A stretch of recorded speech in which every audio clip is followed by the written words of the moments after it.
Alguma vez você já se perguntou o que significa ser cristão no mundo de hoje? A gente vive em uma era de muitas divisões, né? Redes sociais cheias de brigas, cheias de discussões acaloradas, digamos assim. As igrejas discutindo doutrinas completamente secundárias ao cristianismo e vários cristãos apontando o dedo na cara um do outro, dizendo que a sua denominação é a certa, que o outro vai pro inferno, falando que a teologia dele tá errada, até mesmo insultando o seu irmão. É como se a gente tivesse esquecido o cerne do evangelho.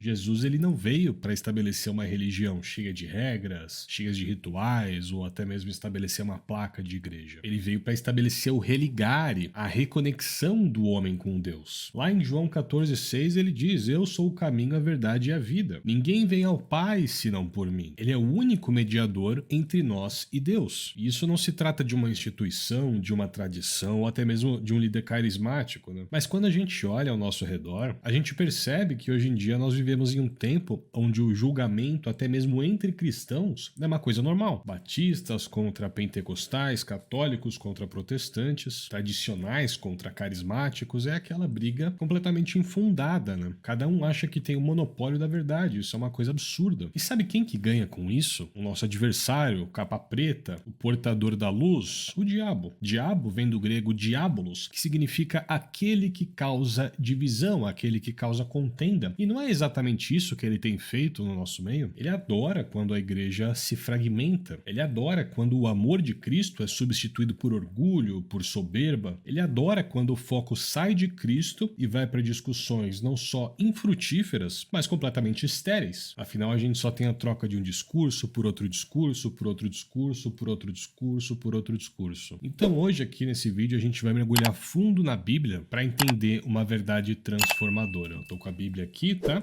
Pegue já a sua e deixa aí na mesa, porque a gente vai passar por alguns ensinamentos aqui. Por exemplo, lá em Atos 10:34, onde a gente lê que Deus não faz acepção de pessoas. Ele não está preso nas nossas caixinhas religiosas, nos nossos rótulos denominacionais. E se você já foi julgado por ser de uma igreja diferente, ou se você já julgou alguém dessa forma, então esse vídeo é para você. Pega a sua Bíblia, anota suas reflexões, deixa o like, se inscreve no canal e comenta se em alguma vez na sua vida você já chegou a viver algum conflito por causa da diferença de igrejas. Conta pra mim, porque essa mensagem vai mexer com você, tá bom? Então vamos aprender o que a Bíblia ensina sobre não julgar, sobre viver o amor ágape e sobre manter Cristo como centro da nossa fé. Em grego a gente tem várias palavras diferentes para amor, né? A gente tem o amor eros, que é aquele amor mais sensual, mais romântico. A gente tem o amor filia, que é aquele amor mais fraternal. Vários outros, eu não vou falar todos aqui para não ficar muito exaustivo, mas a gente também tem o amor ágape, que é aquele que representa um amor incondicional, um amor altruísta, aquele responsável pela verdadeira caridade, não filantropia, tá? É aquele mesmo amor que Deus tem com a humanidade. E você acha que Deus está mais preocupado com o nome da sua igreja ou com o jeito que você ama o próximo e confia em Jesus? A gente vai mergulhar hoje nas escrituras para responder essa pergunta, tá? Para começar, vamos abrir a Bíblia em uma parábola que Jesus contou, que já deixa claro o que realmente importa para o coração de Deus. Então abra sua Bíblia lá em Lucas capítulo 10, versículos 25 a 37. Essa é a parábola do bom samaritano. O homem estava viajando ali de Jerusalém até Jericó, uma estrada que é muito perigosa, e ele é assaltado. Mas não só isso, ele também é espancado e deixado ali na sarjeta para morrer. Passa um sacerdote pelo caminho que servia ali no templo, muito versado na lei de Moisés. Ele vê aquele homem na sarjeta, mas segue em frente. Por quê? Talvez ele tivesse com pressa para chegar em alguma sinagoga, participar talvez de algum encontro emergencial ali para resolver alguma questão. Afinal, os sacerdotes eles tinham turnos muito rigorosos, né? Ou talvez ele se temesse se contaminar cerimonialmente ali, já que tocar nas feridas daquele camarada exigiria uma purificação posterior, que era um pouco trabalhosa de se fazer, né? Ou talvez ele só pensasse, ora, o problema não é meu. Afinal, isso é um fenômeno que acontece muito, inclusive hoje em dia. É uma coisa do ser humano, né? A gente vê isso, por exemplo, naquela série Arrow, com a mulher do Malcolm Merlyn, né? Antes dele se tornar aquele vilão, toda aquela coisa. E depois vem um levita, um outro servo do templo, também muito versado nas escrituras, e ele faz o mesmo, passa reto por aquele homem. Quem sabe com medo dos bandidos naquele local, afinal os levitas não eram mestres em nenhuma arte marcial, né? Ou talvez ele simplesmente tivesse ocupado com os seus deveres religiosos. Afinal, os levitas eram homens muito ocupados, e ai deles se eles fizessem o serviço no templo pela metade, meia boca, né? Mas aí surge um samaritano. Para um judeu ali na antiguidade, até hoje em dia, inclusive, isso era uma coisa muito séria. Os samaritanos, para os judeus, são vistos como hereges. Um povo mestiço ali que misturava a fé em Deus com práticas pagãs. Segunda Reis 17 fala disso, né? Um povo que inclusive se aliou aos gregos ali na revolta dos Macabeus contra o povo hebraico. A teologia deles era muito precária. Eles adoravam a Deus ali no Monte Gerizim, enquanto os judeus o adoravam no templo em Jerusalém, que de acordo com a tradição judaica era o certo a se fazer. Enfim, eles eram completamente desprezados pelos judeus. E mesmo assim, esse samaritano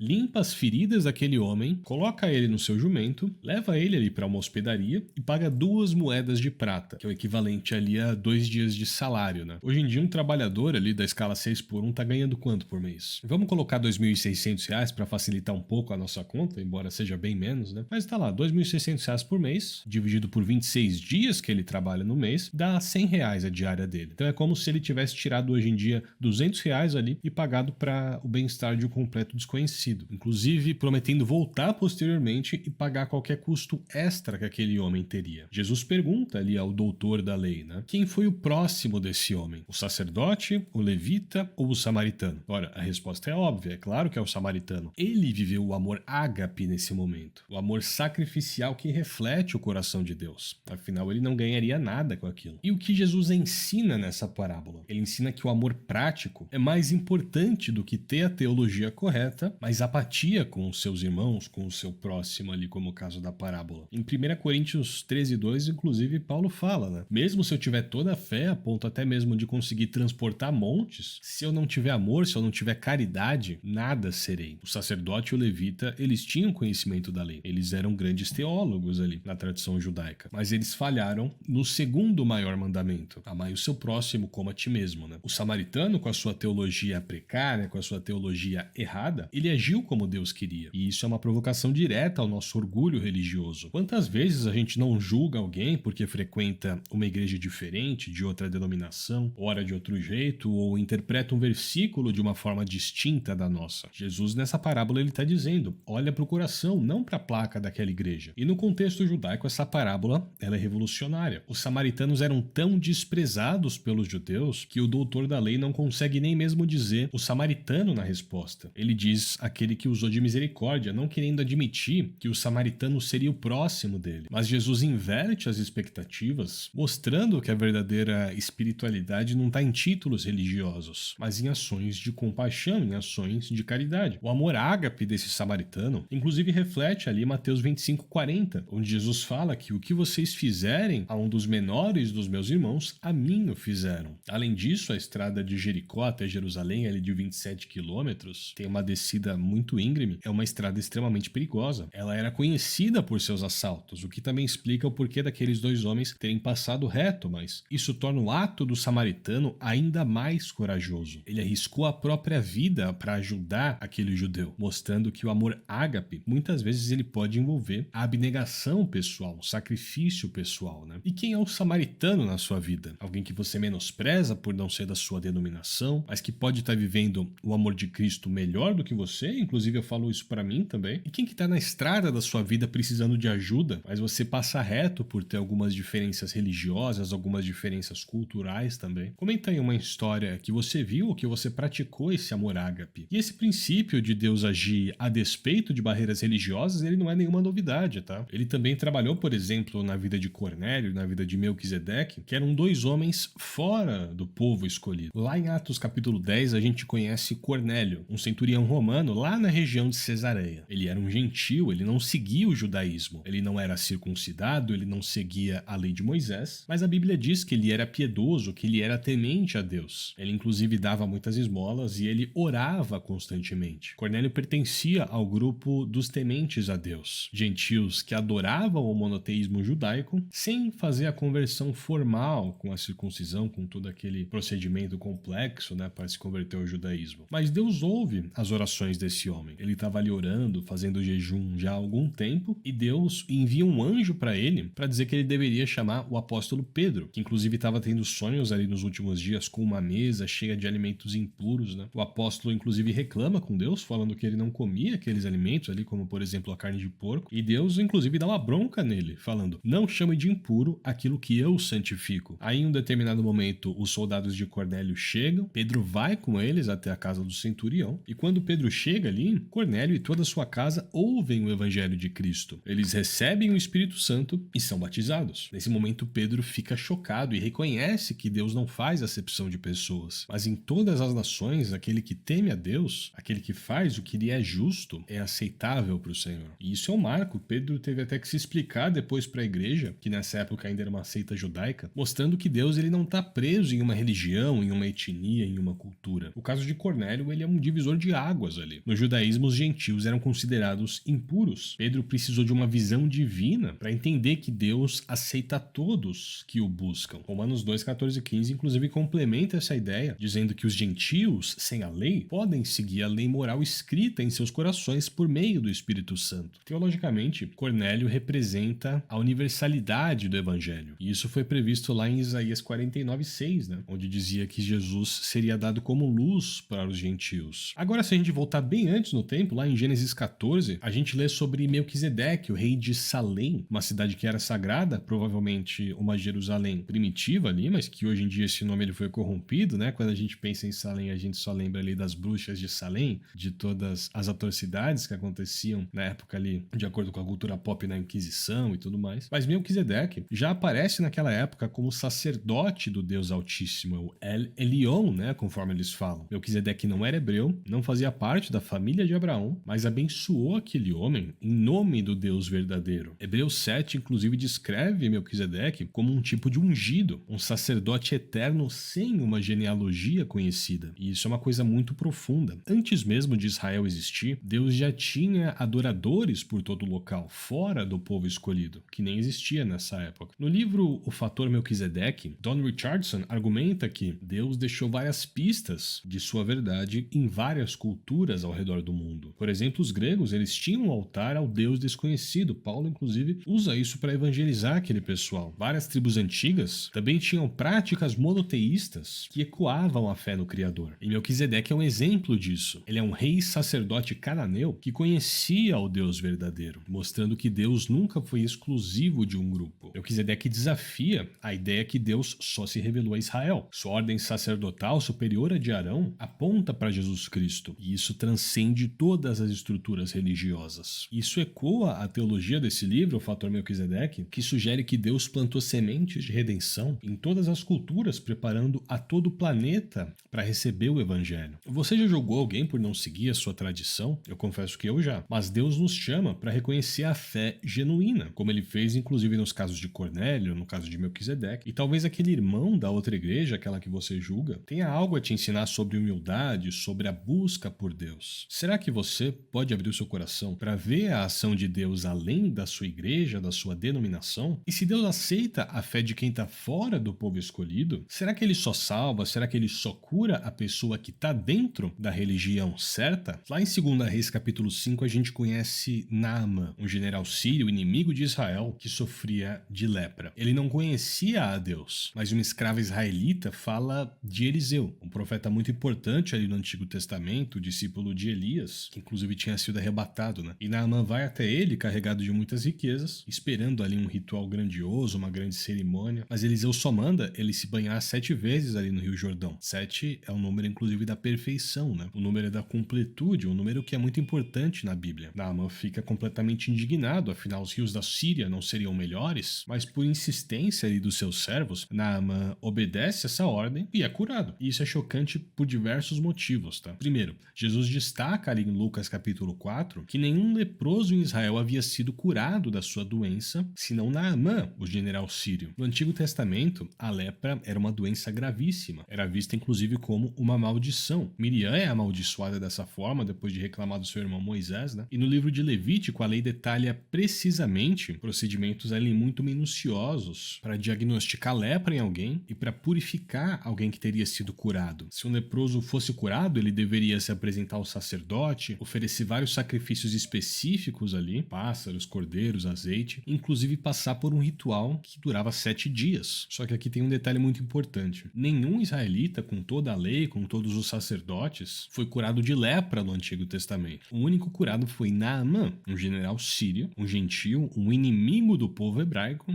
que nem ao menos conhecia a lei. Deus escolheu um um estrangeiro para mostrar a sua graça soberana. O segundo ponto é que a cura de Naamã, ela veio pela fé simples. Ele até relutou ali no começo, mas ele acabou obedecendo essa ordem. Hebreus 11 diz que sem fé é impossível agradar a Deus. Naamã não precisou ser judeu, ele precisou confiar no Deus Altíssimo. Depois de curado, inclusive, ele declara ali, né? Agora eu sei que não há Deus em toda a terra senão aqui em Israel. Ele inclusive pede ali para continuar adorando a Deus na sua própria terra. Isso mostra uma fé prática, não uma conversão formal ao judaísmo. E quando a gente compara isso com Lucas lá 17, 11 a 19, Jesus cura 10 leprosos nessa ocasião. Só um volta para agradecer, um samaritano. Outro estrangeiro com uma teologia errada. Os outros 9 provavelmente foram fazer o que a lei mandava, se apresentar ali ao sacerdote, fazer todo aquele ritual necessário. Mas só um voltou para agradecer. Jesus elogia sua fé. Ele diz: levanta-te e vai, a sua fé te curou. E a gente vê um padrão claro em tudo isso. Deus, ele responde à fé genuína, não a uma filiação religiosa. A cura de Naamã, inclusive, é um prenúncio da missão de Jesus aos gentios. Lá em Levítico 14, os rituais, eles pressupõem que a cura da lepra seria um milagre raríssimo. A tradição judaica, inclusive, dizia que só o Messias podia curar alguém de lepra. Não é à toa que esse foi o caso, né? E a escolha de Naamã, um sírio, desafia diretamente o exclusivismo religioso do povo hebraico, como Jesus inclusive aponta lá em Lucas 4, provocando uma grande indignação naquela sinagoga. E a atitude desse general também reflete uma grande humildade da parte dele. Ele abandonou a grande soberba de general que ele tinha, de rituais complexos, ali de um grande cuidado que era tido com ele, para ir lá no Jordão se banhar 7 vezes. Deus resiste aos soberbos, mas dá graça aos humildes, conforme a gente lê ali em Tiago, né? E além disso, aquele rio Jordão, ele é muito simbólico. É por onde Israel entrou na terra prometida depois de 40 anos vagando por deserto, e é onde Jesus é batizado, apontando ali para uma graça universal de Deus. Quantas vezes a gente não acha, né, que Deus só age dentro da nossa igreja, dentro da nossa denominação? Crente adora falar que os outros vão pro inferno. Crente adora falar que só ele tá salvo. Mas Jesus está procurando corações que confiem nele. Quem na sua vida tá precisando ouvir que Deus pode alcançá-lo, mesmo essa pessoa não sendo da sua denominação? E como a gente pode exercitar a humildade para reconhecer a ação de Deus fora da nossa igreja? Subindo em ônibus, talvez, e falando que todo mundo vai pro inferno? Não, né? E Deus, inclusive, não mostra a sua soberania apenas com cura, mas ele também usa líderes improváveis ali para cumprir os seus planos. A Bíblia nos surpreende ao mostrar que Deus usa até mesmo reis pagãos. Por exemplo, ali em Isaías 45, Ciro, rei do Império Medo-Persa, é chamado de ungido de Deus. Ungido ali em hebraico, Machia, a mesma palavra usada para Messias, para Cristo, né? Ele não conhecia ao Deus de Israel, mas ele foi usado para libertar os judeus do exílio babilônico, permitindo inclusive ali a reconstrução do templo, que havia sido destruído uma geração antes daquilo. E isso é chocante, a gente vê um rei pagão sendo usado como instrumento de Deus. Isaías 45, 4 e 5 diz que Deus o escolheu, mesmo com Ciro não o conhecendo. Olha que coisa impressionante. Isso mostra a soberania de Deus, que usa quem ele quer, independente do rótulo daquela pessoa. Nabucodonosor, o rei da Babilônia, é outro exemplo disso. Ali em Jeremias 25, ele é chamado de servo de Deus, porque ele foi usado ali para disciplinar o povo de Israel. Mais tarde, ali no livro de Daniel, ele reconhece o Deus Altíssimo depois de ser humilhado pela sua soberba. Ele passa ali, acho que 7 anos, né, sofrendo de licantropia. E a queda desse rei não veio pela sua religião pagã, mas pelo seu orgulho, mostrando que Deus, mais uma vez, não julga a denominação religiosa, mas o coração daquela pessoa. Fora da Bíblia, inclusive, o caso do faraó Akhenaton é muito intrigante. Ele abandonou todo aquele politeísmo egípcio e promoveu a adoração a Atum, um deus solar ali, ele não conhecia, né, mas como uma única divindade. Embora não fosse o Deus verdadeiro, a reforma monoteísta desse faraó é a única em toda a história egípcia. Alguns estudiosos, inclusive, sugerem que ele pode ter sido influenciado ali pela história hebraica, ali do tempo de José, do tempo de Moisés, justamente como também é discutido naquele livro o fator Melquisedeque. E isso reforça que Deus, ele pode preparar corações em qualquer cultura, plantando ali sementes da sua verdade. E tudo isso desafia a mentalidade exclusiva de Israel. Isaías 55, 8 e 9 inclusive diz: os meus pensamentos não são os seus pensamentos, nem os meus caminhos os seus caminhos. A escolha de Ciro como ungido foi uma coisa muito escandalosa ali, porque esse era um termo,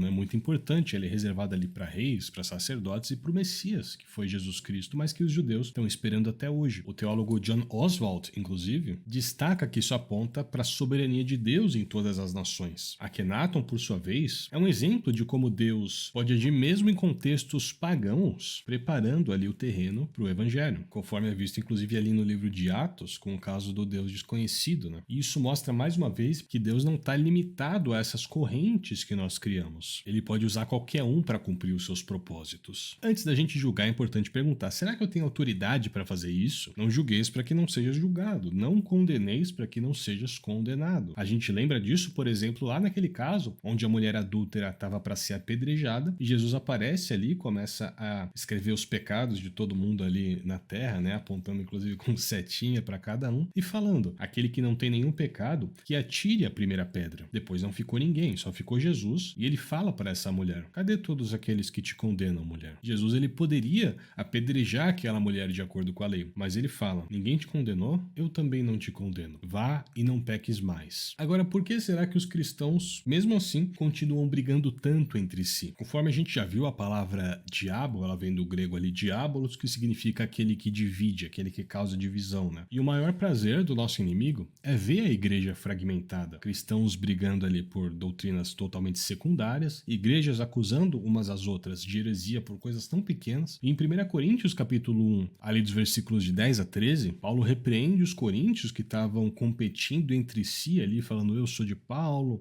eu sou de Apolo, eu sou de Cristo. Acaso Cristo estaria dividido? Isso é uma coisa atual demais, né? Uma coisa para os dias de hoje. A gente fala: eu sou batista, eu sou pentecostal, eu sou católico. Ora, acaso estaria Cristo dividido? A sua salvação não está na placa da sua igreja, a sua salvação está em Cristo. Nenhuma igreja é perfeita. Lá em 1 Samuel, por exemplo, a gente tem o caso de Hofni e Finéias, que eram filhos ali do sacerdote Eli, profanavam o templo, oferecendo ali sacrifícios ilícitos, abusando do seu poder, inclusive com casos de corrupção, mas mesmo assim Deus não rejeitou Israel. Hoje as igrejas, elas enfrentam problemas sérios. Os pastores, por exemplo, eles são pressionados ali com metas ridículas, às vezes de bater R$1 milhão no mês. Desses 1 milhão ele ganha 100 mil ali, mas é uma pressão muito grande nesses líderes religiosos. Esse sistema de meta, inclusive, é um dos sistemas mais perversos que existem na nossa sociedade, tá? Não só no caso de pastor, mas em qualquer área. Esse sistema de metas, ele é um sistema absurdo. E ai do pastor que não bate essa meta, viu? Ele é ridicularizado ali pelos seus pares, ele é humilhado em reuniões, e se ele perde o emprego por ele não bater a sua meta ali talvez 3 vezes consecutivas, ele é jogado na rua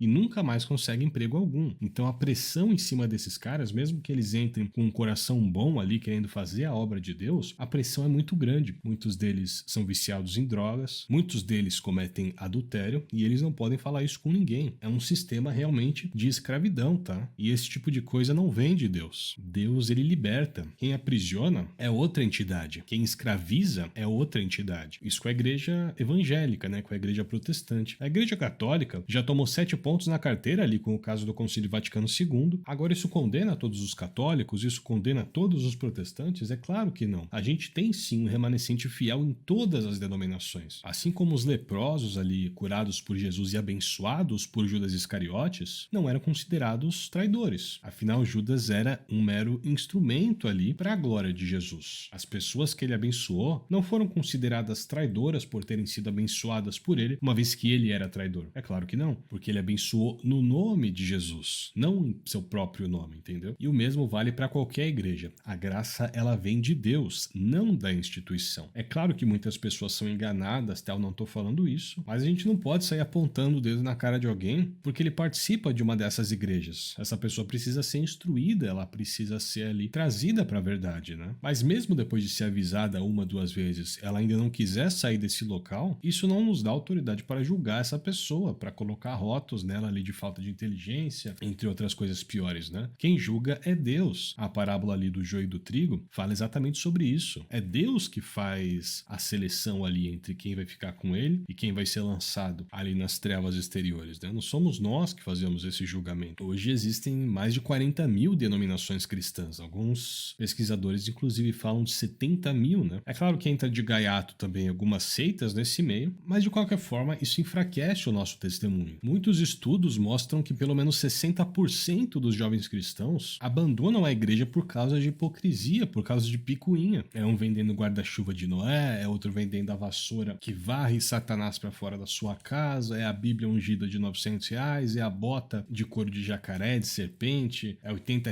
pelo batismo, é tatuagem nas igrejas, é muita palhaçada que vem no nosso meio. Mas quando a gente julga, quando a gente briga, o mundo, ele não vê a Cristo, o mundo vê o orgulho, o mundo vê a soberba entre as igrejas. Porque toda igreja tem algum problema grave, nenhuma igreja é perfeita. E isso não nos dá legitimidade para julgar todas elas. Vários fatores determinam a igreja que é adequada para você, onde você se sente bem, aquele que está alinhado com a sua interpretação bíblica, uma vez que você já tenha estudado, mas a perfeição dessa igreja não é um desses fatores, porque nenhuma igreja é perfeita. E isso não nos dá autoridade para julgar a ninguém, entendeu? Antes de apontar o dedo para as outras igrejas, a gente tem que se lembrar ali de Mateus 7, versículo 3. Por que a gente vê o cisco no olho do outro irmão com uma trave no nosso? A Bíblia, ela é cristalina. Não há salvação em nenhum outro, pois não há outro nome dado aos homens pelo qual devemos ser salvos. Esse nome é Jesus, não uma denominação. Malaquias 1:11 diz que desde o nascente até o poente, o nome de Deus é grande entre as nações. Em todo lugar é oferecido a ele incenso e oblação pura. Apocalipse 7:9 inclusive mostra uma multidão ali de todas as tribos, todos os povos, nações, línguas, diante do trono de Deus, todos adorando juntos. O cristianismo não começou em uma catedral, mas em um rio, um curso de água feito por Deus, que corre em diferentes paisagens, em diferentes biomas. E essa ideia que só a minha igreja salva é uma mentira daquele camarada lá, o Diabolos. Deus, ele quer que todos se salvem. E ele deu essa possibilidade a todos por meio de seu Filho, Jesus Cristo, não por meio de uma denominação específica. A gente pode, sim, discordar em alguns detalhes ali, batismo por imersão, por aspersão, dons espirituais, liturgia, mas o centro da nossa fé é Cristo. Romanos 10:9 diz que se confessares com a sua boca que Jesus é Senhor e creres em seu coração que Deus o ressuscitou dos mortos, você será salvo. O cristianismo não pertence a uma igreja, da mesma forma que Deus não pertencia aos hebreus. Eles eram sim o povo de Deus, mas Deus não era a propriedade deles. Jesus inclusive orou ali em João 27 que todos sejam um, para que o mundo creia. C.S. Lewis inclusive compara todas essas denominações a pequenas salas dentro de uma casa maior que é Cristo. O importante é estar dentro dessa casa, não brigar por qual sala é maior, não brigar por qual sala é melhor. Agora, isso não significa também ignorar diferenças doutrinárias. O núcleo do evangelho é a morte e a ressurreição de Cristo. Agora, questões secundárias, elas não devem nos dividir, até porque ninguém sabe de tudo, né? A Bíblia diz que em parte conhecemos e em parte profetizamos. É um fato que o grande cisma, a reforma protestante, elas causaram sim algumas feridas ao cristianismo, mas Deus, ele é mais do que capaz em trabalhar nessas feridas e usar o seu remanescente fiel em várias denominações. Eu já falei isso uma vez, mas eu falo de novo. Só existem duas igrejas, a igreja de Laodiceia e a igreja de Filadélfia. Então para de julgar quem não é da sua igreja, cara. Foca em levar as pessoas para Cristo, não para sua denominação. E eu quero inclusive te parabenizar por ter mergulhado fundo nessa mensagem. Em uma sociedade onde é tão natural julgar, onde é tão natural dividir as pessoas, você escolheu o religare de Jesus, o amor ágape que une corações a Deus e uns aos outros. Afinal, esses são os dois maiores mandamentos, não? Hoje a gente viu que Deus não faz acepção de pessoas. O bom samaritano nos ensina que o amor é mais importante do que a teologia. Cornélio e Melquisedeque mostra que Deus chama quem ele bem entende, independente da crença religiosa daquela pessoa. Naamã prova que a graça de Deus alcança a todos, inclusive inimigos. E Ciro e Nabucodonosor mostra que Deus usa quem ele bem entende. E todas essas divisões entre as religiões, elas são obras do Diabolos, aquele que causa divisão, aquele que quer nos tirar do foco, nos causar distrações e nos afastar do amor de Cristo. Então eu quero te desafiar agora a viver 3 coisas. 1. Seja como bom samaritano. Ame sem perguntar a religião do outro. Ajude quem está na estrada da vida, mesmo que essa pessoa seja diferente de você. 2. Lembre-se bem do caso de Cornélio. É importante buscar Deus com humildade, sabendo que ele vê o seu coração e não a placa da sua igreja. E 3. Seja um agente de unidade. Como diz lá em Gálatas 3:28, não há judeu nem grego, nem escravo, nem livre, nem homem, nem mulher, pois todos somos um em Cristo Jesus. Então para de apontar o dedo na cara dos outros e começa a construir pontes. Porque quando você aponta o dedo para alguém, tem 3 virados para você. É por isso que militar aponta assim, né? Não, brincadeira. Mas comenta aí o que te marcou nesse vídeo. Você já enfrentou alguma divisão, alguma discriminação por causa da sua igreja? Você já discriminou alguém de outra igreja? E lembra de se inscrever no canal, deixar o like, compartilhar esse vídeo com alguém que está precisando ouvir, alguém que talvez esteja alienado ali dentro da soberba, dentro do orgulho, e que Deus o abençoe e até a próxima.